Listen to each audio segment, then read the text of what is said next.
Oke, Assalamualaikum warahmatullahi wabarakatuh. Jadi kembali lagi dengan saya Rahmat Ali pada pertemuan minggu kedua mata kuliah Sistem Pendukung Keputusan. Yang mana pada pertemuan kali ini kita akan sedikit membahas mengenai gambaran apa itu bisnis intelijen, apa itu business analytic, dan juga apa itu decision support. Nah, kenapa sih kok kita perlu memahami bab ini?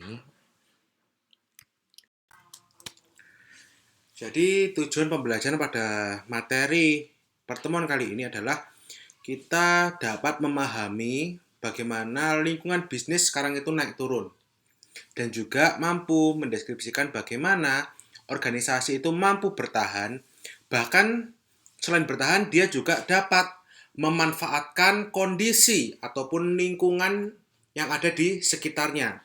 Nah, dengan cara apa? Dengan cara semisal apabila dia melihat sebuah masalah, maka masalah tersebut mencoba untuk diselesaikan. Jadi solving a problem di sini. Kemudian selain melihat masalah, dia juga melihat hal-hal baru atau hal-hal yang mungkin sekarang sedang berkembang di masyarakat. Nah, dari situ dapat dieksploitasi untuk menjadi sebuah kesempatan di dalam membuat lini bisnis yang baru. Lalu yang kedua adalah memahami perlunya dukungan terkomputerisasi di dalam pembuatan keputusan manajerial. Nah, dengan adanya dukungan keputusan yang terkomputerisasi ini, maka nanti harapannya seorang manajer ketika dia mengambil sebuah keputusan, dia memiliki dasar yang kuat. Jadi tidak hanya mengacu pada intuisi saja, tapi dia juga bisa membaca informasi yang didapatkan dari data yang telah diolah kayak gitu. Dan yang keempat, yang ketiga adalah memahami kategori dan juga aplikasi dari analitik. Itu apa saja? Dan yang terakhir adalah mempelajari kerangka kerja dasar di dalam pembuatan keputusan manajerial. Nah, tadi dikatakan bahwa lingkungan bisnis itu terus berubah. Dia bersifat dinamis dan tidak dapat diprediksi.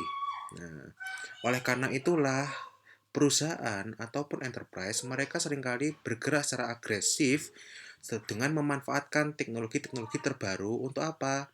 Untuk bisa survive di persaingan bisnis saat ini. Nah, dan ketika perusahaan itu menggunakan dukungan komputer ataupun teknologi untuk mendukung pembuatan keputusan ataupun operasional mereka, itulah yang dinamakan dengan bisnis intelijen.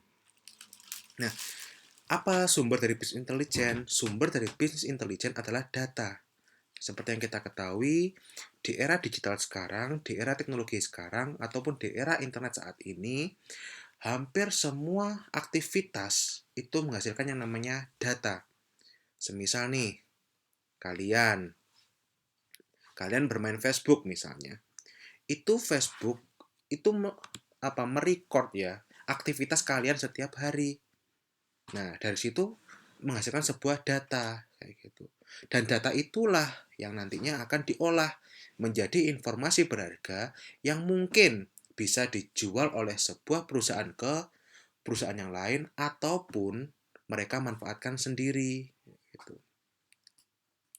Kalau kalian perhatikan, dulu mungkin aplikasi third party kayak misalnya Traveloka ataupun tiket.com itu kan menjual tiket, mungkin tiket pesawat ataupun harga hotel dengan harga yang lebih murah.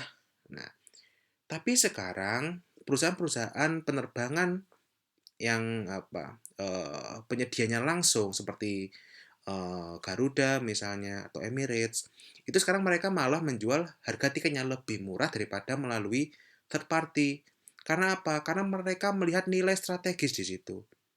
Mereka melihat value-nya yang mana dari aktivitas pembelian tiket mereka bisa memprediksi, oh kira-kira kapan adanya peak pemesanan tiket. Dan juga, oh kira-kira untuk customer ini ternyata dia memiliki karakteristik untuk beli tiket di mungkin liburan Hari Raya Idul Fitri ataupun di liburan Tahun Baru seperti itu. Nah, itu bisa dimanfaatkan dan juga bisa digunakan untuk mengklasifikasikan mana customer yang high potential, mana yang mungkin potensinya sedang ataupun yang potensi rendah kayak gitu. Nah, itu semua bisa dimanfaatkan untuk menghasilkan sebuah keputusan yang strategis. Nah, kemudian contoh lain yang membuktikan bahwa lingkungan bisnis itu berubah dengan cepat, sangat cepat dan juga bersifat dinamis adalah kalau kalian ingat ya pada tahun 2019 itu bagaimana UK mereka keluar dari European Union ya kan yang mana itu mengguncang EU ya karena UK itu wilayahnya wilayah untuk perikanannya adalah yang paling besar kayak gitu. Dan ini membuat negara-negara Eropa berpikir ulang untuk membuat keputusan bagaimana nih cara mengimpor hasil dari kekayaan laut kayak gitu. Ataupun di tahun ini adanya pandemi yang memaksa banyak perusahaan melakukan digitalisasi. Bahkan masuk juga di dalamnya di dunia pendidikan. Yang mana dulu kalau kita kuliah, kita di kelas, tapi sekarang kita melalui kuliah daring ya. Bisa melalui e-link ataupun bisa melalui Edmodo, bisa melalui YouTube kayak gitu. Nah, itu. Di situ para pimpinan itu benar-benar dipaksa berpikir untuk tetap mampu mempertahankan eksistensi dari perusahaan yang mereka pimpin. Jika nggak mampu, ya udah hasilnya ya beberapa perusahaan banyak yang gulung tikar kayak gitu. Nah, dari situ maka kita bisa buat bahwa lingkungan bisnis ini ada 3 hal yang perlu diperhatikan. Pertama adalah business pressures, kemudian respon dan juga support model. Yang mana business pressure ataupun tekanan bisnis itu merupakan hasil dari iklim persaingan bisnis saat ini. Nah, bagaimana antara perusahaan A dengan perusahaan B, mereka saling bersaing satu sama lain, tapi di sisi lain mereka sebenarnya adalah teman. Teman untuk apa? Teman untuk berkembang. Nah, lalu ada respon, yang mana respon ini merupakan cara yang dilakukan oleh perusahaan untuk menghadapi pressure tersebut atau tekanan tersebut. Dan juga support. Support ini itu berada di uh, luar organisasi, semisal teknologinya atau mungkin teknik-teknik untuk uh, membuat keputusan. Nah, itu adalah support kayak gitu. Nah, di sini kita perhatikan ada yang namanya business pressures, respon dan juga support model.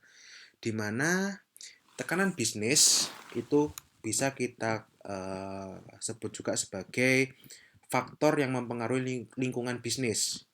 Ada globalisasi, ada customer demand, ada government regulation, ada market condition, competition, dan juga lain sebagainya. Atau kalau kalian ingin tahu lebih dalam, coba kalian cari yang namanya pestle analysis. PESTLE analisis kayak gitu. Di mana P adalah politik, lalu E-nya itu ekonomi, kemudian ada S itu ya nanti kalian cari sendiri saja pestle analysis gitu atau pest analysis itu adalah hal-hal yang mempengaruhi lingkungan bisnis. Nah, sebagai contoh, kenapa kok salah satunya ada yang namanya government regulation? Kalau kalian ingat beberapa tahun yang lalu juga, di mana sebelum Grab menggunakan yang namanya saldo OVO ya, itu mereka memiliki namanya GrabPay, ya kan? Kalau Gojek itu ada yang namanya GoPay. Nah, di situ perlu kalian ketahui kenapa kok Grab akhirnya mereka bekerja sama dengan OVO. Mungkin beberapa dari kalian akan mengatakan, iya karena OVO memiliki saham di Grab. Tapi kalau kita gali lebih dalam lagi, sebenarnya kenapa GrabPay itu dihapuskan, itu adalah karena adanya aturan dari pemerintah yang mana mewajibkan seluruh alat pembayaran online seperti GoPay ataupun GrabPay itu harus tersertifikasi ataupun diawasi oleh OJK. Nah, ketika mungkin nanti ketika mereka ingin mempertahankan GrabPay-nya, itu mungkin nanti mereka perlu mengurus sana sini dan itu kan akan memakan waktu. Nah, di sisi lain, GoPay itu mereka sudah mendapatkan izin dari OJK, berbeda dengan GrabPay. Nah, di sini kalau andai saja Grab mungkin masih mempertahankan GrabPay-nya, mereka akan kalah saing dengan pesaingnya Gojek tadi, kayak gitu. Nah, karena sudah kalah start istilahnya. Nah, dan seluruh faktor lingkungan bisnis tadi ini memberikan tekanan ataupun memberikan kesempatan.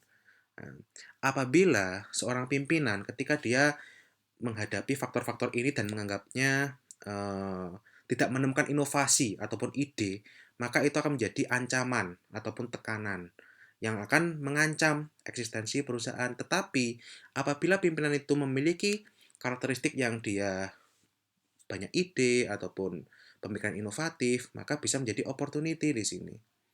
Nah, dan hal-hal ini nanti itu perlu untuk direspon oleh organisasi melalui apa? Melalui strategi ataupun mungkin melakukan kolaborasi dengan perusahaan yang lain ataupun mungkin menambah vendor yang baru ataupun mengembangkan sebuah model bisnis yang baru dan lain sebagainya di situ. Dan itu semua akan bisa dibantu dengan alat DSS tadi, mungkin melalui alat analisis, kemudian melalui alat untuk melakukan forecasting atau prediction, kemudian untuk alat-alat untuk menghasilkan sebuah keputusan kayak gitu. Dan alat tersebut itu nanti kita kenal dengan yang namanya Integrated Computerized Decision Support ataupun Business Intelligence. Nah, itu adalah gambaran mengenai business pressure, respon, dan juga support model. Nah, kita akan membahas lingkungan bisnis lebih dalam lagi. Jadi, nah, lingkungan bisnis itu bisa diartikan sebagai sebuah lingkungan di mana organisasi itu beroperasi setiap harinya. Dan lingkungan itu bersifat semakin kompleks dan juga semakin random. Nah, karena apa? Tidak bisa diprediksi tadi. Nah, dan hal inilah yang membuat lingkungan ini dapat menghasilkan sebuah masalah ataupun kesempatan di sini. Semisal contoh tadi ada yang namanya government rules ya. Di mana government rules atau government regulation ini itu perusahaan itu perlu untuk aware di dalam menciptakan strategi sesuai dengan siapa nanti pemimpinnya gitu. Seperti misalnya sekarang nih di mana Amerika akan melaksanakan pilpres ya. Di situ perusahaan-perusahaan yang beroperasi di Amerika itu mereka sebenarnya sedang menimang-nimang siapakah nantinya presiden yang menguntungkan bagi mereka kayak gitu. Kalau misalnya mungkin Trump yang jadi, nanti seperti apa kebijakannya Trump itu harus dipertimbangkan. Kemudian kalau misalnya Joe Biden yang jadi, kebijakannya juga apa, itu menjadi pertimbangan kayak gitu.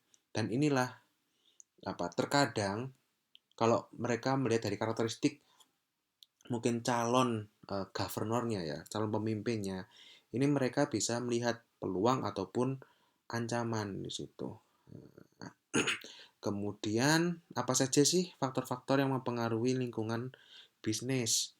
Mungkin dari pasar, kemudian permintaan customer, teknologi ataupun society. Nah, itu bisa seperti itu. Semisal sekarang kalau dulu mungkin orang-orang generasi baby boomer ataupun generasi X itu mereka lebih condong pada hal-hal yang bersifat mungkin administratif, kemudian harus datang ke tokonya langsung. Nah, tapi ternyata kalau sekarang anak-anak muda seperti generasi Y, Z ataupun Alpha, mereka tidak segan untuk membeli barang yang sebelumnya itu nampak nggak mungkin beli secara online kayak gitu.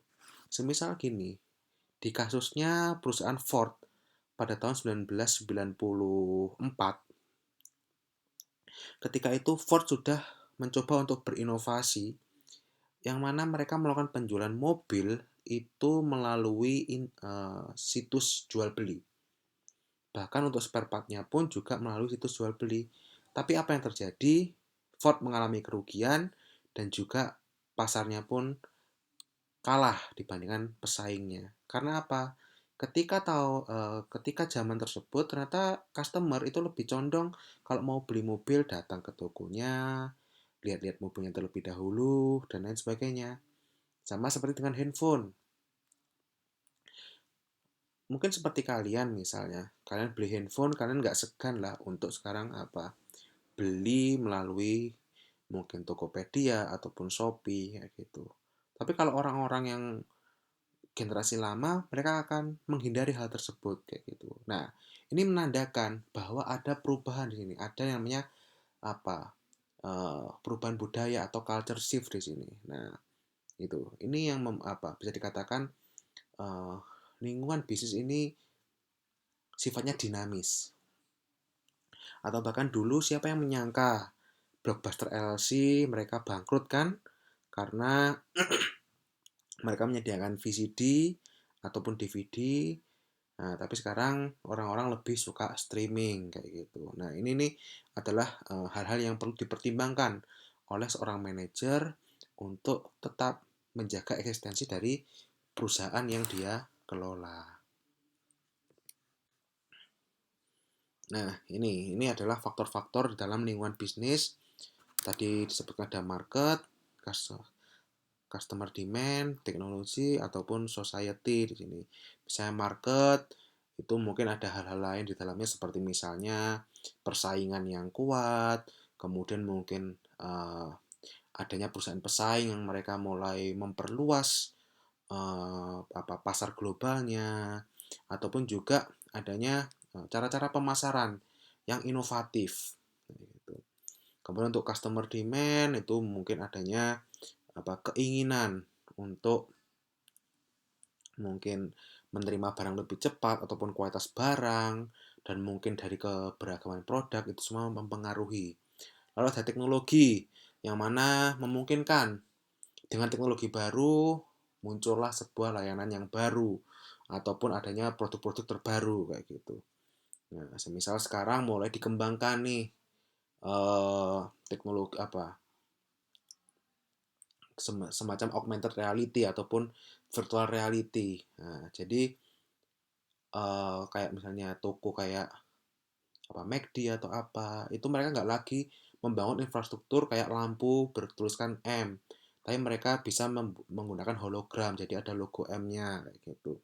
Yaitu teknologi. Bagaimana teknologi ini juga akan mempengaruhi uh, perusahaan untuk terus berinovasi. Kemudian ada society. Nah, ini dilihat mungkin dari faktor pemerintahannya, seperti apa kebijakan yang diambil, kemudian mungkin ya komunitas lah. Nah, itu tuh society masuk di situ. Nah, dari faktor-faktor yang ada di dalam lingkungan bisnis tadi, maka organisasi itu perlu melakukan yang namanya respon di sini. Jadi mereka perlu melakukan tindakan untuk memanfaatkan atau mempersiapkan diri untuk menghadapi perubahan-perubahan yang dinamis di lapangan. Nah, strateginya di dalam melakukan respon, organisasi itu bisa bersifat reaktif, antisipatif, adaptif, ataupun proaktif. Nah, yang dimaksud dengan reaktif itu adalah mereka menunggu terjadinya sebuah masalah. Nah, setelah masalah itu terjadi, barulah mereka memberikan respon di sini. Lalu ada antisipatif, yang mana mereka mengantisipasi. Mereka sudah memperkirakan problem ini pasti akan keluar. Tetapi langkah-langkah penanganannya itu masih belum dilakukan hingga problem tersebut muncul. Nah, jadi diperkirakan nih, misalnya, problem ini diperkirakan muncul di bulan ke-11, kayak gitu. Nah, tapi sekarang masih di bulan ke-8. Mungkin dia akan menunggu dulu sampai di bulan ke-11 muncul baru diselesaikan. Jadi tidak diselesaikan langsung di bulan ke-8 kayak gitu. Lalu adaptif. Ketika problem itu muncul, perusahaan tidak mencoba untuk menyelesaikannya, tapi mereka merubah model bisnis mereka. Mereka mencoba untuk beradaptasi, memastikan bahwa kondisi perusahaan tersebut itu dapat sesuai dengan masalah yang ada. Semisal gini, seperti yang dilakukan oleh BlackBerry. Mereka itu adaptif. Kok bisa dikatakan adaptif? Kan kita ketahui mereka punya BlackBerry Messenger ya kan.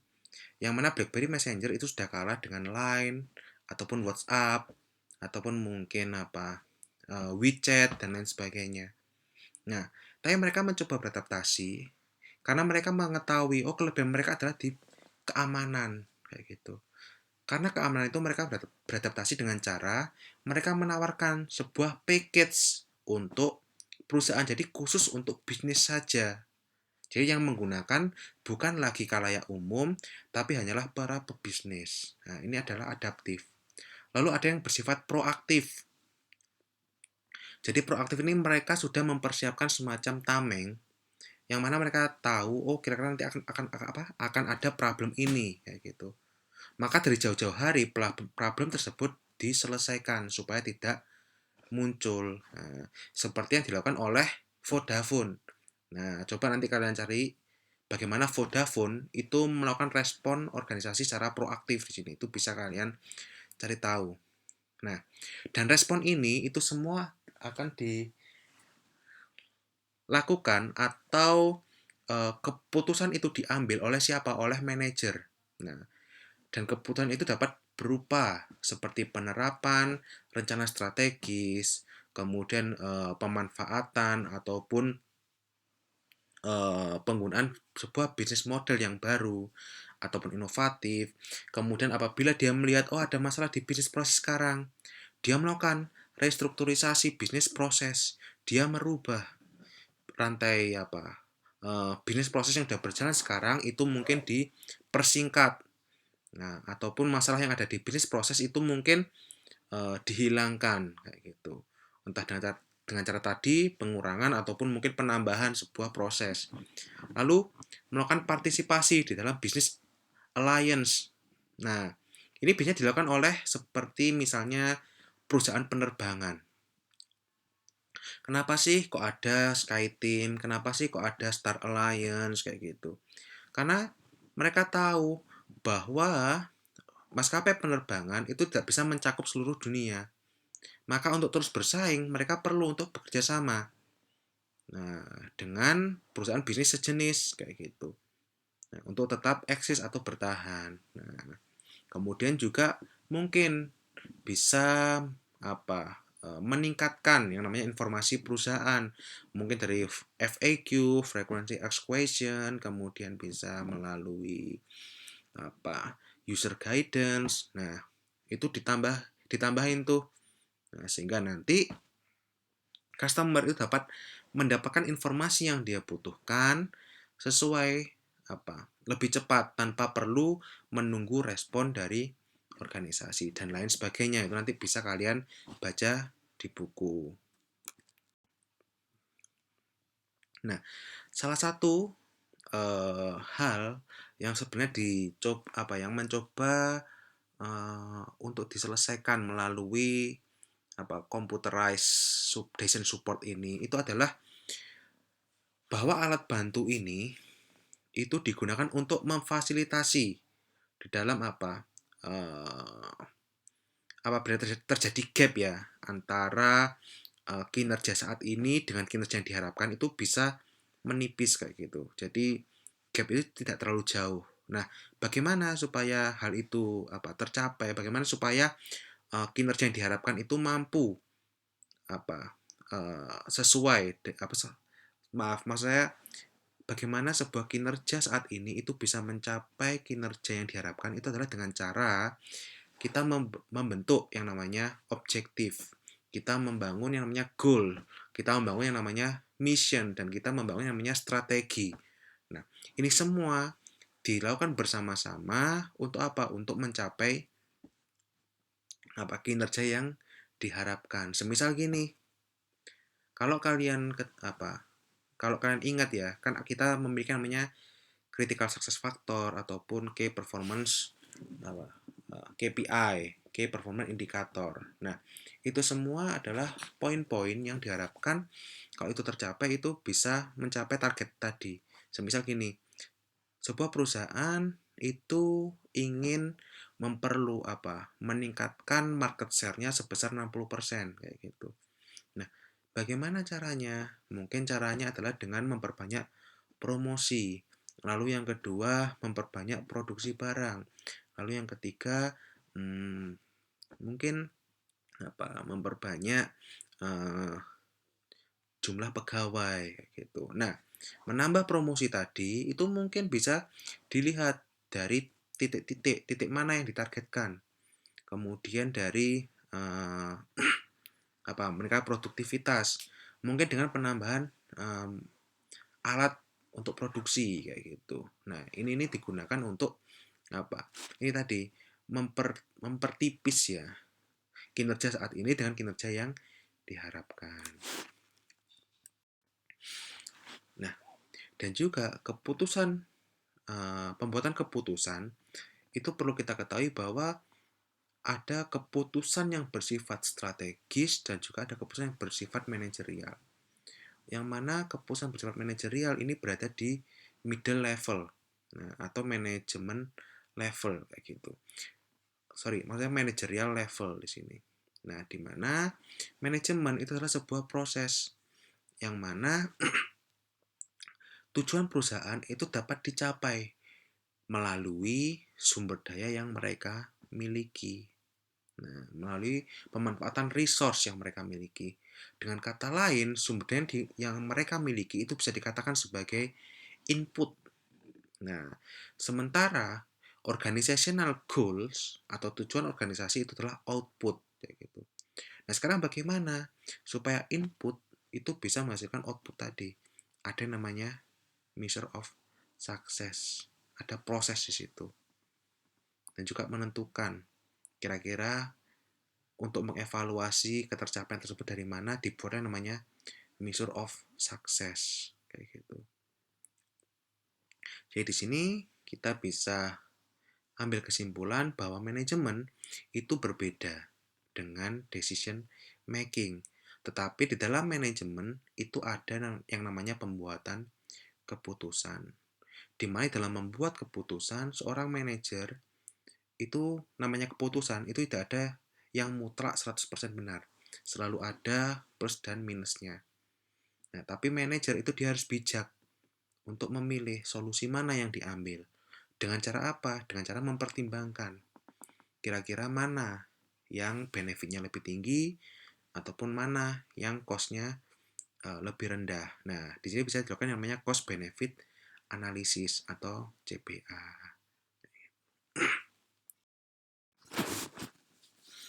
Nah, untuk menjadi seorang manajer yang sukses, itu menurut Mintzberg, manajer harus memiliki atau dapat memegang peran sebanyak 10 peran manajerial. Dibagi menjadi 3 jenis, ada yang namanya interpersonal, informasional, dan juga decisional. Di mana interpersonal, mereka harus mampu menjadi figurehead, mampu menjadi leader, dan juga mampu menjadi liaison di sini.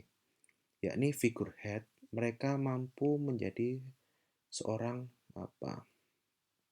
contoh bagi anak buahnya. Lalu leader, jadi mereka mampu menjadi orang yang mengajak anak buahnya untuk bekerja sesuai dengan harapan, dan juga liaison, yang mana mereka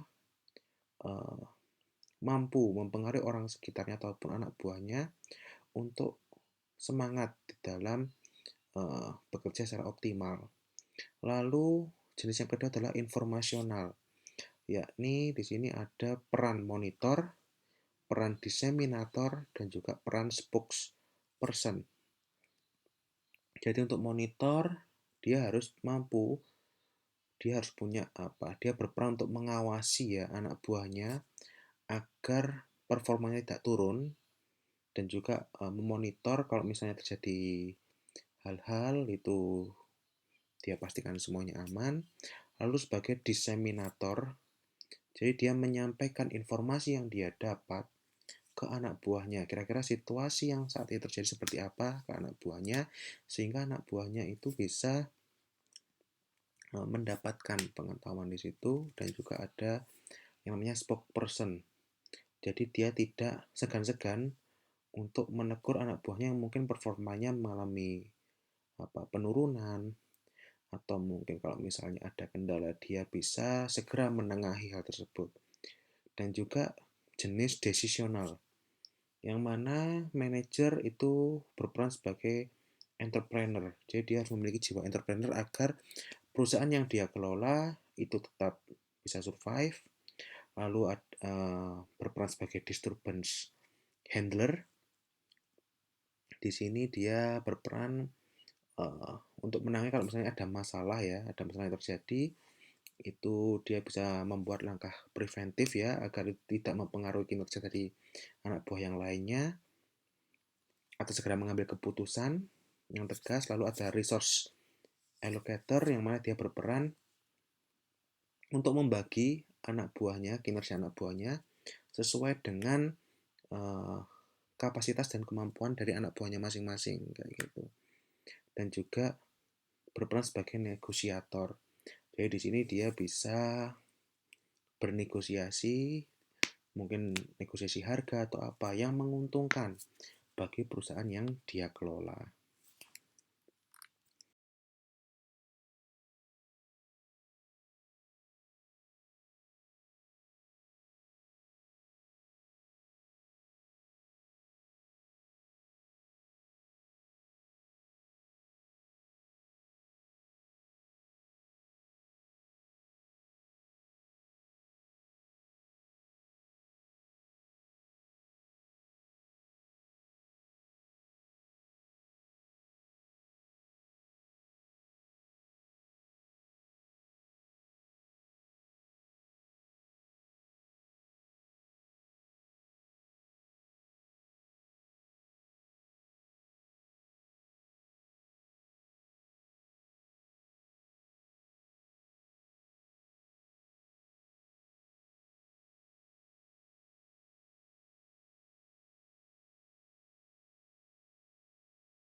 Nah, berikut adalah kerangka kerja pendukung keputusan yang dibuat oleh Gorey dan juga Scott Morton pada tahun 1971, di mana mereka membagi pendukung keputusan berdasarkan dua hal, yakni jenis keputusan dan juga jenis pengendalian. di mana keputusan dibagi menjadi 3, ada structure, semi terstruktur, dan juga tidak terstruktur. Sementara untuk operasional pengendaliannya ada operational control, managerial control, dan juga strategic planning. Nah, di sini bisa kita lihat ada 9 kolom ya, di mana untuk jenis kebutuhan yang terstruktur dan juga kontrol operasional, di sini sebagai contoh ada namanya order entry ataupun jumlah pembayaran yang diterima. Kemudian untuk di kolom yang kedua untuk managerial control dan juga decision yang terstruktur, di sini ada analisa budget, kemudian adanya short term forecasting, pelaporan, dan juga pembuatan ataupun pembelian. Lalu untuk strategic planning ada financial management, distribution system, dan sebagainya. Lalu untuk di semi terstruktur, di bagian operational level ada penjadwalan produksi. Kemudian untuk di managerial control ada credit evaluation, kemudian ada plan layout, dan lain sebagainya. Lalu untuk di strategic planning itu ada pembuatan rencana pembuatan yang baru, kemudian melakukan MA atau merger and acquisition, kemudian melakukan yang namanya pengukuran kualitas. Nah, dan untuk di keputusan yang tidak terstruktur, untuk di level operasional ada seperti pembelian software, kemudian pemilihan cover untuk majalah, kemudian untuk managerial control ada negosiasi, kemudian untuk di strategic planning ada new technology development kayak gitu. Jadi di sini bisa kita lihat bahwa tadi kan ada keputusan yang terstruktur, semi terstruktur, dan juga unstructured. Jadi untuk terstruktur ini biasanya kita sudah mengetahui masalahnya apa, dan ini akan terjadi berulang kali. Dan cara penyelesaiannya pun juga sama. Sementara untuk semi terstruktur, masalah ini terjadi terus-menerus. Namun cara penyelesaiannya bisa jadi akan berbeda-beda. Sementara untuk yang tidak terstruktur, nah ini kita tidak mengetahui masalahnya apa, dan juga cara penyelesaiannya pun itu juga menjadi sangat random di sini. Nah, jadi tingkatannya pun akan semakin rumit dari yang terstruktur hingga tidak terstruktur. Dan biasanya untuk masalah yang tidak terstruktur ini lebih terjadi pada permasalahan strategik. Untuk semi terstruktur ini di masalah manajerial, dan untuk structure ini di masalah operasional. Lalu selain itu juga ada menurut Simon, frameworknya Simon, yang mana dia mengklasifikasikan bahwa keputusan itu adalah ada keputusan bersifat highly structured, semi structured, dan juga highly unstructured. Di mana highly structured ini dia bisa dilakukan programming ya. Jadi semuanya sudah terprogram. Jadi masalahnya apa tadi dan juga penyelesaiannya bagaimana itu sudah terprogram, dan biasanya ini ada di level operasional.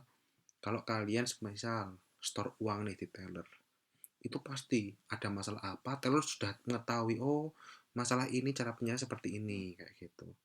Sementara untuk semi terstruktur itu nanti teller dia tidak bisa mengambil keputusan, sehingga mungkin dia harus bertanya pada pimpinan teller terlebih dahulu. Kemudian ada highly unstructured, yang mana ini baik pimpinan teller tadi ataupun si tellernya itu tidak bisa mengambil keputusan, melainkan harus pimpinan utamanya. Itu highly unstructured. Lalu menurut Anthony pada 1965, di mana decision support ini dibagi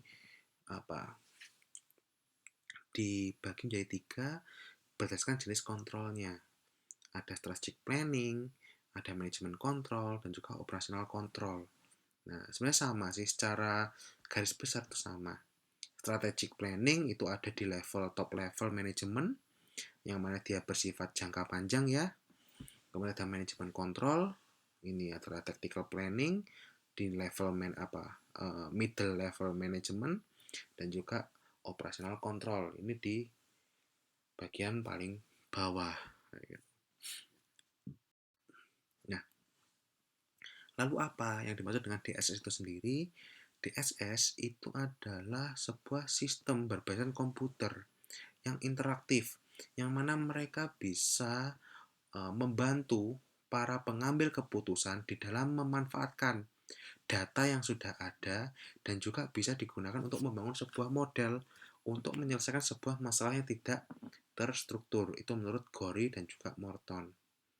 Nah, dan sistem pendukung keputusan ini itu biasanya mereka perlu untuk memadukan antara eh, pengetahuan yang dimiliki oleh seorang individu dengan kemampuan yang ada di komputer kayak gitu. Dengan kata lain, DSS ini tidak bisa 100% mutlak hanya menggunakan komputer based system saja, tetapi juga keputusan itu perlu melibatkan pengalaman ataupun mungkin pengetahuan dari si pengambil keputusan itu sendiri kayak gitu. Jadi nggak bisa hanya sekedar mengandalkan komputer itu tadi.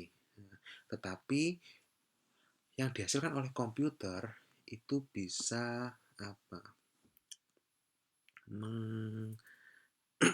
mempertajam mempertajam tingkat keputusan yang dihasilkan.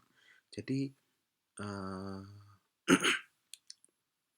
tingkat kualitas dari keputusan tersebut itu meningkat kayak gitu.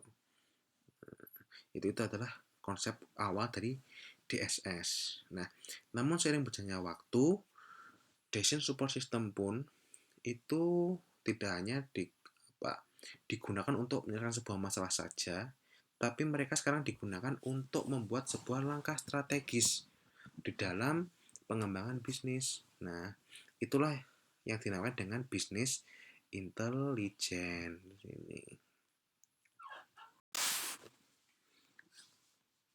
Nah, bisnis intelijen sendiri itu sekarang sudah berkembang ya. Tadi katakan bahwa bisnis intelijen itu adalah sebuah pendukung keputusan yang digunakan untuk bisnis tadi. Jika sebelumnya BI atau Business Intelligence ini digunakan atau dikenal dengan istilah Executive Information System karena mereka dimanfaatkan untuk mengambil sebuah keputusan-keputusan yang strategis. Tetapi sekarang Business Intelligence itu menjadi namanya Everybody's Information System. Karena apa? Karena sekarang di dalam perusahaan itu kalau dulu bawahan kayak bagian operasional itu mereka hanya bekerja berdasarkan arahan dari atasan. Akan tetapi sekarang untuk karena dirasakan keputusan itu tidak hanya keputusan tingkat atas, tetapi juga ada keputusan tingkat bawah, maka bagian operasional pun juga bisa mengambil keputusan operasional yang mana itu dia bersifat mungkin keperluannya mendesak dan juga impact yang dibawa pun tidak tinggi kayak gitu. Nah, itulah yang dimaksud dengan everybody's information system. Jadi bisa digunakan oleh bagian operasional ataupun oleh bagian manajerial ataupun oleh bagian strategik atau top level itu. Dimana untuk saat ini juga sistem business intelligence itu sudah dilengkapi entah dengan visualisasi, kemudian pengingat seperti alert ataupun uh, kemampuan untuk mengukur sebuah kinerja kayak gitu. Nah, jadi misalnya nih ada tampilan visualisasi mungkin terkait penjualan di kuartal pertama, di kuartal kedua, penjualan pada bulan Januari, pada bulan Februari, hingga tiap minggunya, bahkan di setiap harinya itu bisa ditampilkan tuh visualisasinya. Misal barang apa untuk hari ini yang paling laku. Oh, pada hari Selasa yang paling laku adalah barang ini. Oh, pada hari Rabu barang yang berbeda lagi kayak gitu. Itu bisnis intelijen. Nah, lalu apa sih definisi dari bisnis intelijen itu sendiri? Bisnis intelijen ini dapat dikatakan, ada yang mengatakan seperti ibaratnya payung, yang mana mereka mengkombinasikan seluruh arsitektur alat database ataupun alat analytical aplikasi dan juga metodologi. Dan juga bisnis intelijen ini bebas, mereka nggak memiliki semacam semua orang harus memiliki persepsi yang sama, tidak. Tapi BI ini mereka menyediakan sebuah tampilan, sebuah informasi yang mana memungkinkan setiap orang itu akan memiliki pandangan yang berbeda terhadap apa yang dilihatnya, kayak gitu. Nah, jadi di sini dia tidak mengarahkan, tapi mereka mencoba untuk membantu seseorang itu untuk memilih gambaran kira-kira keputusan apa yang akan diambilnya, kayak gitu. Dan dengan business intelligence ini juga dapat membantu orang untuk mengubah data menjadi sebuah informasi. Ketika informasi itu ditangkap, itu dia bisa menjadi yang namanya pengetahuan bagi orang tersebut, dan juga akhirnya dia bisa membuat keputusan berdasarkan informasi yang dia tangkap itu. Sehingga akhirnya ketika keputusan diambil, maka jadilah sebuah action di sini.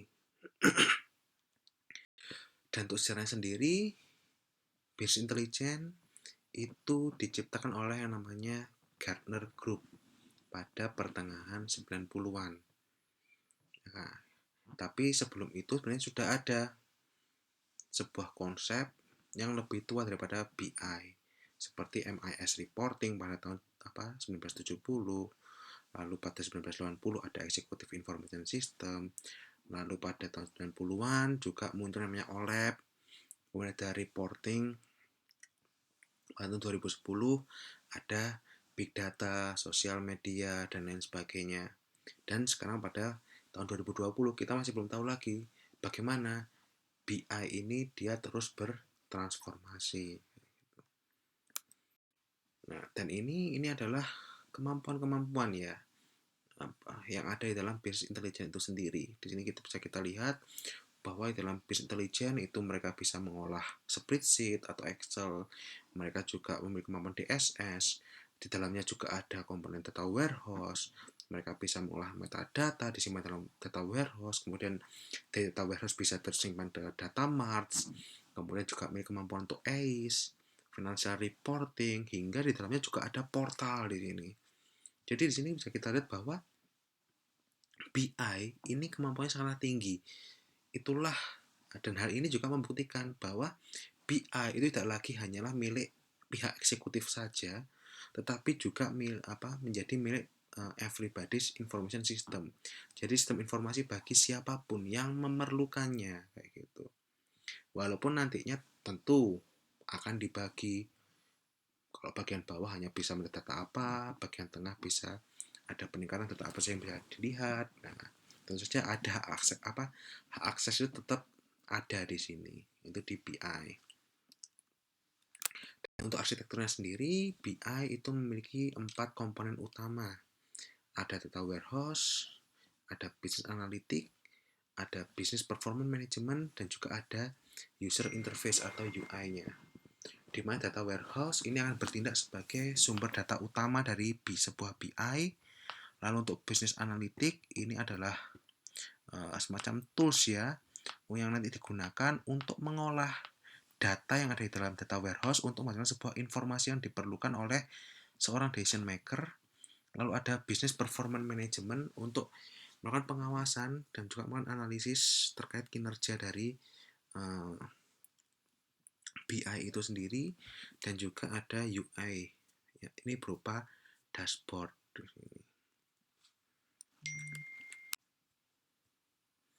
Nah, dan ini adalah arsitektur tingkat tinggi di dalam business intelligence, di mana ada sumber data, yang mana sumber data ini nanti akan diproses ya oleh staf teknis, entah dia melakukan organizer, kemudian melakukan summarizing ataupun standarisasi terhadap data-data yang dia kumpulkan tadi. Kemudian itu semua akan disimpan ke dalam yang namanya data warehouse. Yang nantinya ketika disimpan dalam data warehouse ini, itu akan diolah untuk menghasilkan sebuah result yang ditampilkan dalam user interface. Yang nantinya ini akan menjadi acuan bagi seorang manajer atau eksekutif untuk membuat sebuah strategi terkait dengan perusahaan yang dia kelola atau yang dia pimpin untuk tetap eksis di dunia bisnis. Kemudian nanti strategi tersebut itu akan disimpan ke dalam data warehouse sebagai data historisnya. Kira-kira kebetulan apa yang pernah diciptakan ataupun yang pernah dibuat. Nah, kemudian nanti dari situ akan menghasilkan namanya komponen masa depan di dalam bisnis intelijen. Dan semuanya itu akan disimpan di dalam namanya data warehouse tadi. Jadi bisa dikatakan juga bahwa nanti data warehouse ini itu kapasitasnya ataupun jumlah datanya itu akan terus meningkat seiring berjalannya waktu, dan dalamnya tidak hanya tidak tersimpan data-data yang dikumpulkan saja, tetapi juga ada data historis yang dibuat oleh seorang manajer ataupun pihak eksekutif di sini. Nah, dan business intelligence sendiri ini akan sangat berguna. Dia memiliki nilai yang bisa dimanfaatkan oleh dalam melakukan customer segmentation, kemudian untuk melakukan prediksi pembelian, kemudian untuk melakukan fraud detection, kemudian channel optimization, itu semua merupakan nilai yang dibawa oleh BI kayak gitu. Jadi kalau kalian perhatikan ya, mungkin kalian pernah beli sebuah barang di Tokopedia. Setelah kalian membeli itu ada fitur semacam mungkin Anda suka barang ini kayak gitu. Pernah nggak kalian bertanya, lo dari mana? Kok tiba-tiba aplikasi ini menyarankan saya untuk membeli barang ini kayak gitu.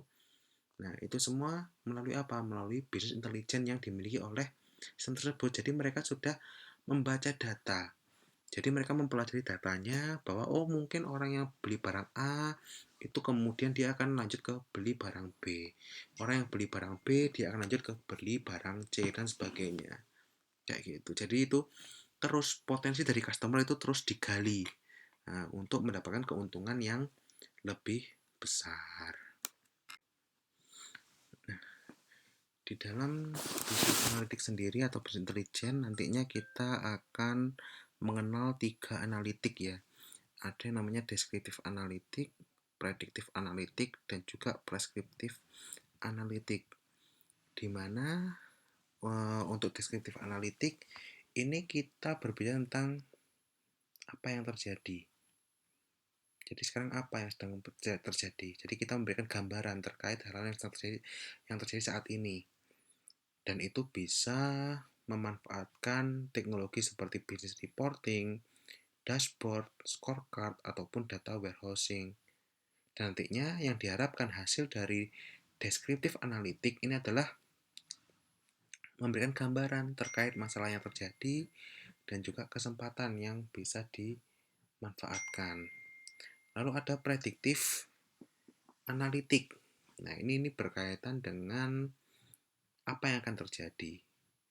Lalu mengapa itu akan terjadi? Nah, dan dalam pelaksanaannya kita bisa memanfaatkan teknologi yakni data mining, text mining, web mining, ataupun forecasting.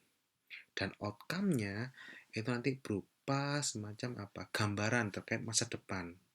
Seperti apa sih kira-kira kalau ini dilakukan, seperti apa kalau X yang dilakukan, apa hasilnya dan sebagainya. Lalu ada preskriptif analitik. Ini berkaitan dengan kira-kira apa yang harus kulakukan dan mengapa aku harus melakukannya gitu. Jadi di sini